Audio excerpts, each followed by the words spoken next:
Alright guys, so we are on the way. We are dropping the car off at the airport. On our way first to Los Angeles, then heading to Vegas to go to acquisition.com headquarters. We're gonna try and finesse our way in. I'm not gonna tell you exactly how we're gonna do it yet, but you will see later in the video.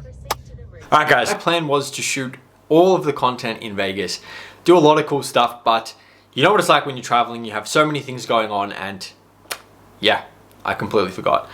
But regardless, this video is going to be incredibly value packed, which is not going to disappoint you whatsoever. So strap in, sit tight. I'm going to jump in and share my screen, and I'm going to break down everything I learned at acquisition.com and how you can use it to get rich AF in 2024. Alrighty guys, let's dive straight in. I'm super excited to share this with you. And firstly, I want to give a massive shout out to Sean Ferres, aka Big Moo Music, for getting us an invite to this. It was honestly, yeah, awesome event. So basically, what I'm going to share with you in this presentation is what I learned at the acquisition.com private mastermind and how you can use it to get rich AF in 2024.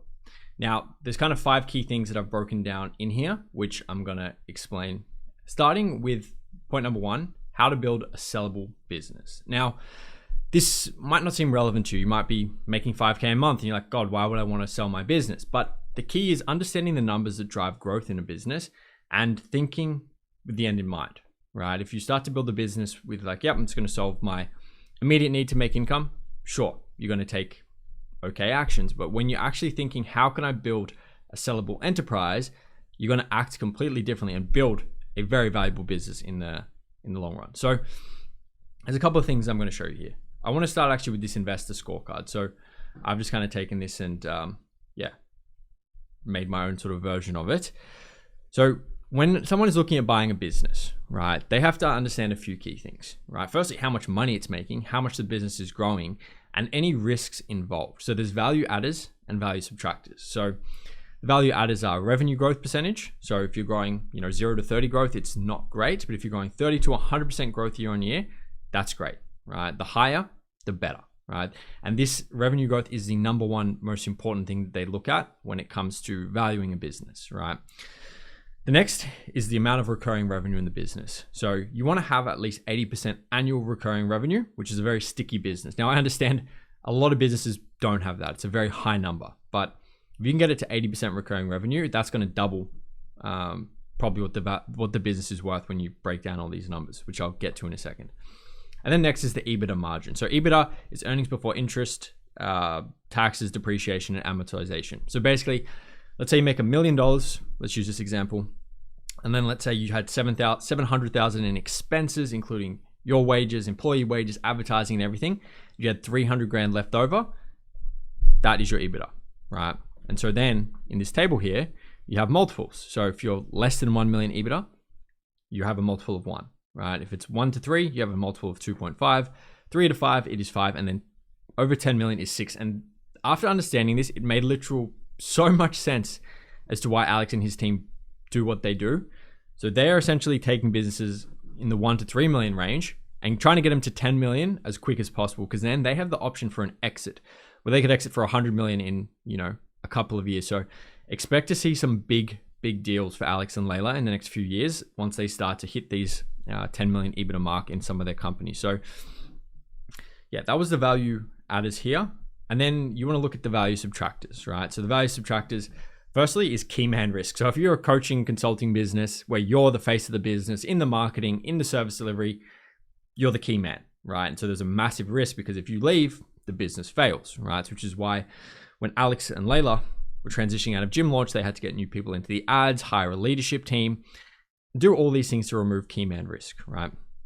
The second is key client risk. So if one client equates to 20% or more of your revenue, you have key client risk because God forbid something happens to them, your account manager ruins their account, does something to mess it up, you lose 20% of your business right there, right? Which is a huge chunk. And if you run off 30% margins, you're then running on something that is paper thin, right? Which, yeah, no one really wants. So very important to consider, like diversifying your clients and not just trying to get one whale, but maybe trying to get multiple.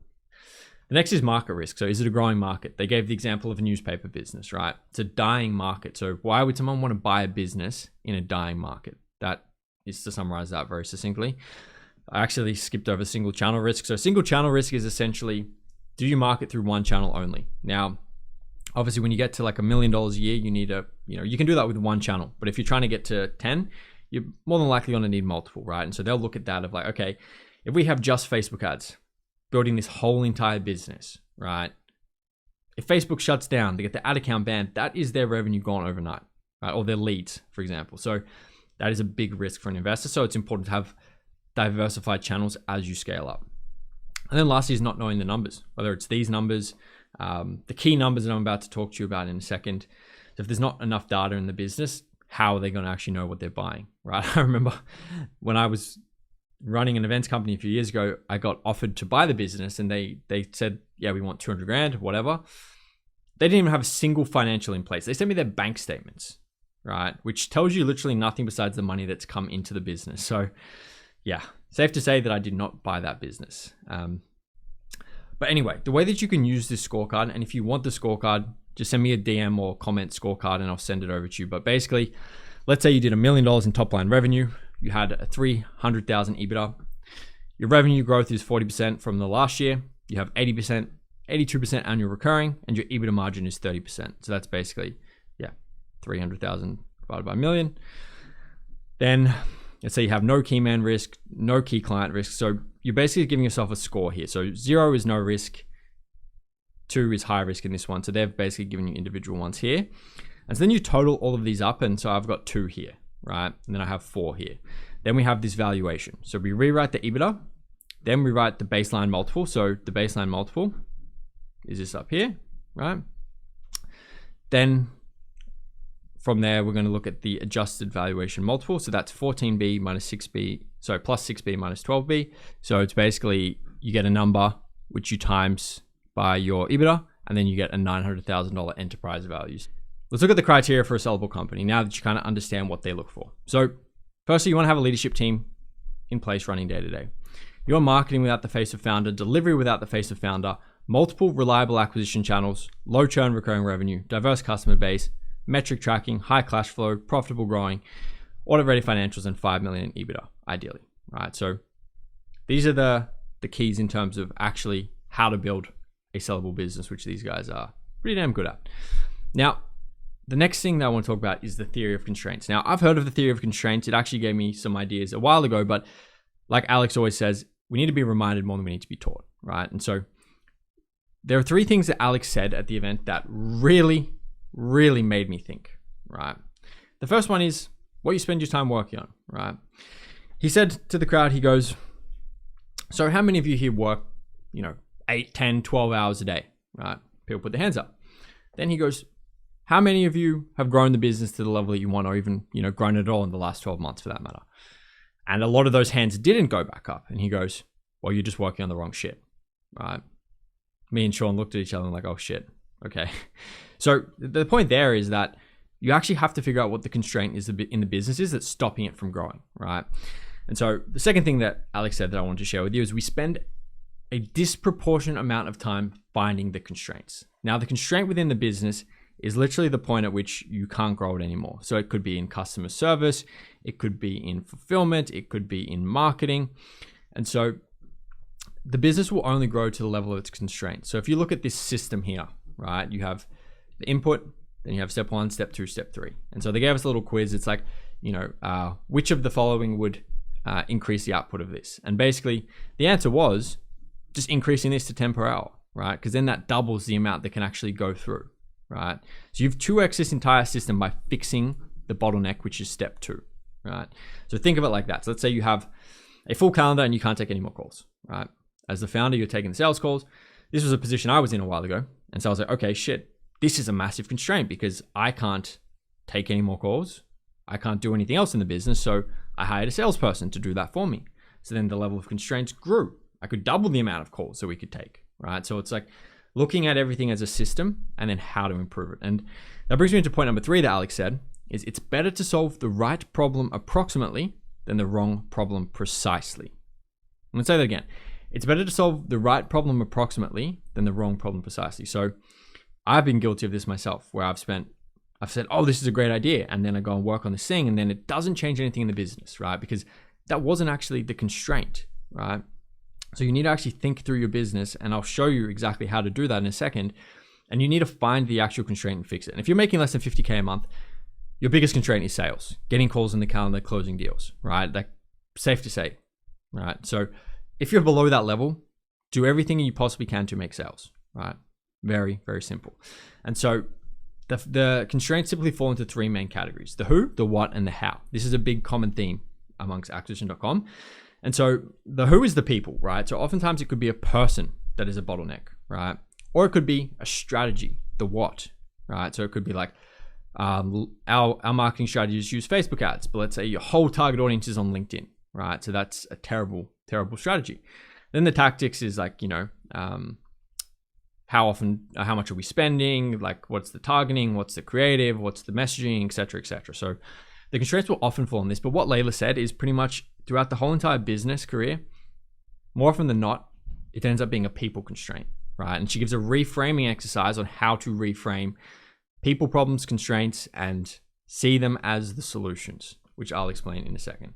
But the theory, the summary here is that you need to be consistently diligencing your business, looking at the marketing, the sales, the fulfillment, and trying to find constraints. And then as soon as you find the constraints, you fix it, right? Very simple. Now, point number 3 is knowing your numbers. So Alex and his team made it crystal clear that when they're looking at investing in business or trying to grow the current ones, there are 4 main numbers they look at to achieve growth. Now, if you're like me, I track hundreds of data points throughout the business, right? Hundreds, literally. And oftentimes I'm just like, okay, well, what are the numbers that actually matter? And I sometimes I can't answer that, right? It's like, cool, our lead cost is this, our customer acquisition cost is this, but these are the 4 numbers that you want to look at. And then there's a few ratios that they give that really show if it's a bottleneck or if you can grow profitably, right? So the first one is customer acquisition cost. How much does it cost to get you a customer? So you can look at this as marketing spend. How much do you spend to acquire one customer? So let's say you spend $10,000 on ads and that gets you 10 customers. Customer acquisition cost is $1,000, right? Then you look at the lifetime value. So let's say in this example, the lifetime value of each customer is $2,000, right? So that $10,000 in spend has equated to $20,000 in revenue or cash collected. Now, the next one is something that's interesting, and I haven't heard a lot of people talk about this, is the front end cash collected. And you'll see why it's important in a second. So the front end cash collected is the amount of new cash collected divided by new customers. So let's say, for the sake of keeping this example incredibly simple, that every customer there paid in full, $2,000 up front. So you had 20,000 cash collected divided by 10. So you have $2,000 as your front end cash collected number, right? And then the last one they look at is free cash flow. So that's like how much money is left at the end of the month after all expenses. So if you make $100,000 a month and you have $30,000 a month, in profit, that's free cash flow. It's not actually profit. They call it free cash flow. So the reason that these particular numbers are so important is because they more than often than not reveal a constraint within the business. And so these are the 2 key ratios, right? The LTV to CAC ratio. So this needs to be greater than 3 in order to achieve profitable growth, right? So this is the reason why companies like Salesforce can spend $10,000 to get a customer, because their customer's worth hundreds of thousands of dollars, right? You cannot compete with that. So if your LTV to CAC ratio is less than 3, so let's use that example I just gave. So LTV was 1,000, LTV was 2,000, customer acquisition cost was 1,000.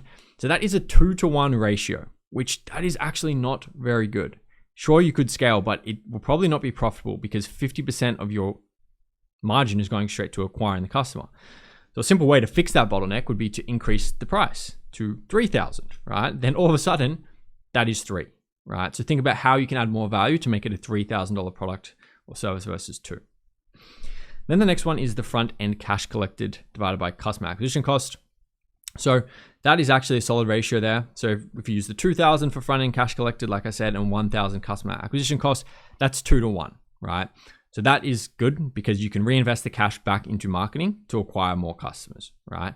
So again, the reason why the front end cash collected to CAC ratio is so important, because if you're not collecting enough cash on the front end, if it costs you $1,000 to acquire $1,000 cash, then you don't have left over to reinvest into marketing. So if you can get that to 3, 4, if you get that to 5, then you have a very strong runway to grow profitably, right? And just to kind of summarize this point of knowing your numbers, how to fix a constraint. Everyone talks about the one thing or whatever. Like, I almost believe it's a fallacy in a way, because there's never just one thing to work on, right? And Alex says there's no silver bullets, but there's 1,000 golden BBs, right? So my own theory is that you can't just sit there and do one thing, because that's not going to solve everything, right? I don't want people to take this the wrong way and say do 1,000 things, but it's sometimes very, very hard to find the one thing that you need to do, right? Because there's several things within that. Let's say you need more leads, right? Okay, you can start DMing people on Instagram, but then you need to hire someone to do it. You need to write the scripts, you need to train them. So it's like, look at the one thing that you need to achieve, so the constraint, and then the 1,000 golden BBs beneath that actually will get you to that result. I hope that makes sense. I know it was a little bit of a weird analogy. So these are the numbers that are most important. So I highly, highly suggest that you go back through and pretty much find out these numbers. And if they're not what these are, then you're going to have to fix that constraint, right? Now, this comes into point number 4.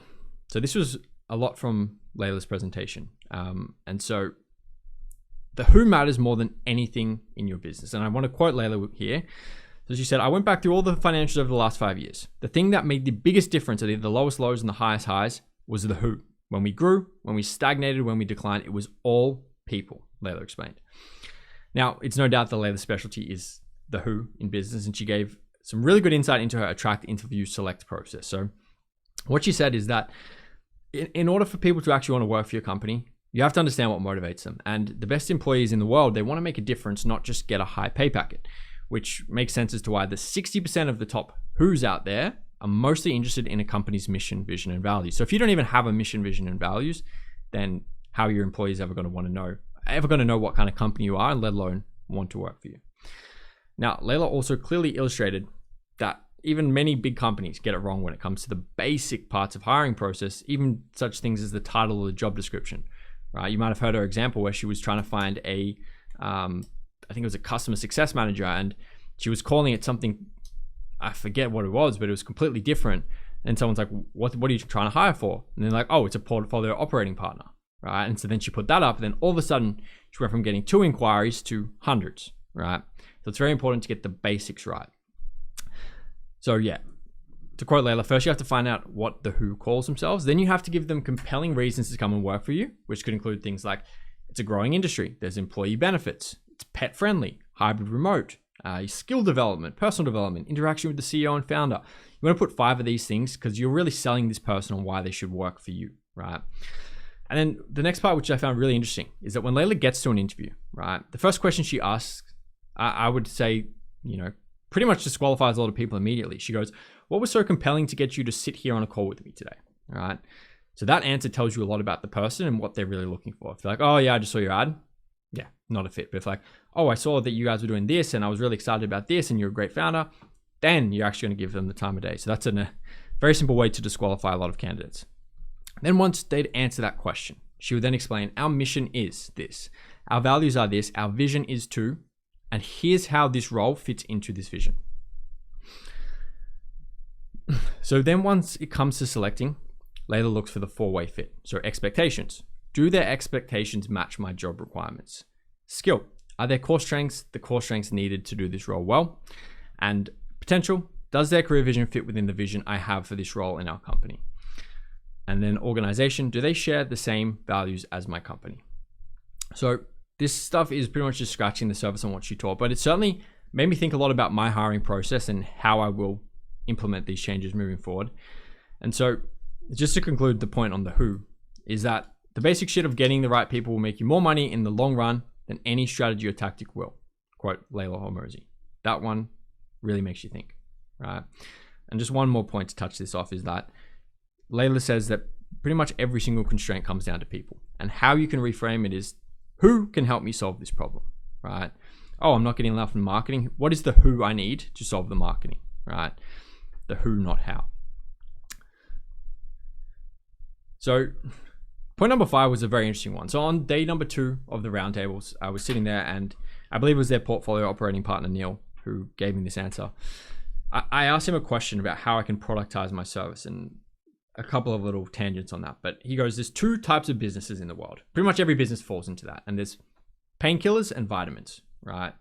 So what this essentially means is that the painkiller businesses solve a massive pain for someone, right? And a vitamin business is more so just like a nice to have, right? Think you have a raging headache, right? You're going to go and take a painkiller, right? Or you just want to stay healthy, but you're just going to take a vitamin, which, you might not feel that difference every day, but, you just believe it's helping you, right? Or you might notice a slight difference. So a lead generation agency is solving a massive pain. Cybersecurity solves the pain of being hacked. Sales training solves the pain of not being able to sell your product or service. And yeah, like the vitamin businesses, for example, like a blog writing service or social media content or, SEO, these things are more so a vitamin, right? They can be a pain for business owners, but they more than likely won't be the reason why a business would have to close its doors, right? So the big takeaway here is like, if you're a vitamin business, find a way to become so ingrained into your customers' habits that they keep taking you forever and continue to find problems you can solve for your customers. So the point at which you can't make any more from your customers when you have no other problems to solve for them, right? This is why surveying your customers is so important, because you continually find problems that you can solve for them, right? Or you might refer them to someone who can solve the problem. So this was a really interesting point and really changed my perspective. Now, point number 6, I actually got this framework from Kale, who is the current CEO of Gym Launch.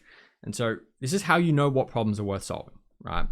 So firstly, you look at things as a house fire and dumpster fire, right? So a house fire is the house is burning down. I need to put this out now, right?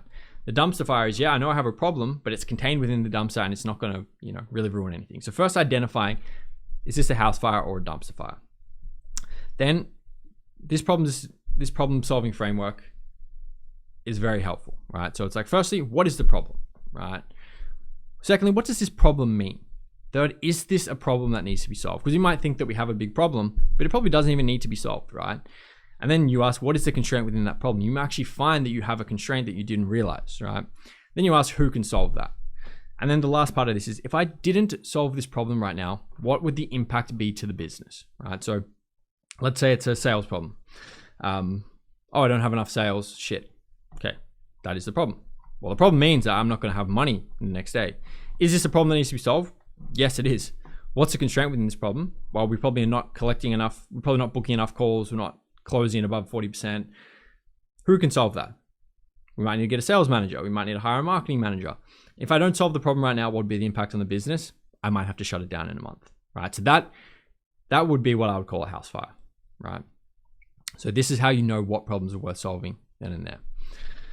And now, to summarize, this is how I'm implementing it and how you can do that too. So firstly, thinking like an investor, right? So optimizing for enterprise value. So looking at the investor scorecard and being like, okay, we have a big problem in this area.